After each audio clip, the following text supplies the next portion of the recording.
ایک بھائی نے پوچھا ہے کہ غیر مسلم کی دکان سے گوشت خریدنا کیسا، جبکہ اس نے ذبح کے لیے، یہ بکرے کی دکان ہے، وہ کہتے ہیں ذبح کے لیے ایک مسلمان کو رکھا ہوا ہے، تو وہاں سے خرید سکتے ہیں کہ نہیں؟ دیکھیں، اگر تو مسلمان نہ ہوتا تو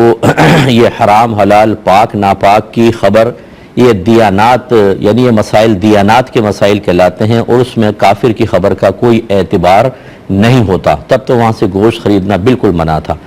دوسرا یہ ہے کہ اس نے اگر مسلمان ذبح کے لیے رکھا ہو، چاہے وہ باشرع اور نیک ہو، چاہے فاسق و فاجر، دونوں کی رائے کا اعتبار ہو سکتا ہے۔ اگر تو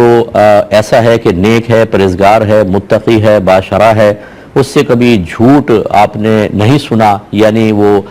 کسی نے بھی نہیں کہا کہ یعنی جھوٹا آدمی ہے، جس کو متہم بالکذب کہتے ہیں، اگر ایسا نہیں ہے تو پھر وہ مسلمان عادل ہے۔ وہ اگر خبر دیتا ہے کہ میں خود ذبح کرتا ہوں، اگرچہ بیچتا یہ کافر ہے، تو بالکل اس کی خبر کا اعتبار ہے اور پھر آپ وہاں سے خرید سکتے ہیں۔ اگرچہ افضل اور اولیٰ یہ ہے کسی مسلمان کی دکان سے لیں، لیکن بہرحال لے سکتے ہیں۔ اور اگر وہ نیک پرہیزگار متقی نہیں ہے، جس کو شرعاً عادل کہا جاتا ہے بلکہ فاسق و فاجر ہے، یا ایسا ہے کہ مستور الحال ہے کہ بظاہر تو ٹھیک لگتا ہے لیکن اس کے دوستوں کے ساتھ دیگر معاملات،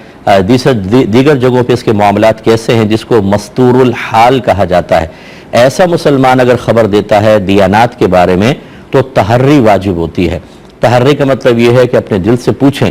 گواہی طلب کریں کہ یہ صحیح کہہ رہا ہوگا غلط۔ اگر دل اس کی بات پر جمتا محسوس ہو کہ دل کہہ رہا ہے ہاں کہاں جھوٹ کہہ رہا ہوگا، تو پھر اس کی بات بھی آپ قبول کر کے خرید سکتے ہیں۔ لیکن اگر فاسق و فاجر ایسا ہے کہ بات بات پہ جھوٹ بولتا ہے، آپ کو پہلے ہی پتہ ہے، تو اگرچہ وہ مسلمان ہو لیکن اس کی بھی اس خبر کا اور دل پہ بات جم بھی نہیں رہی، پھر بھی آپ وہاں سے نہیں خرید سکتے ہیں۔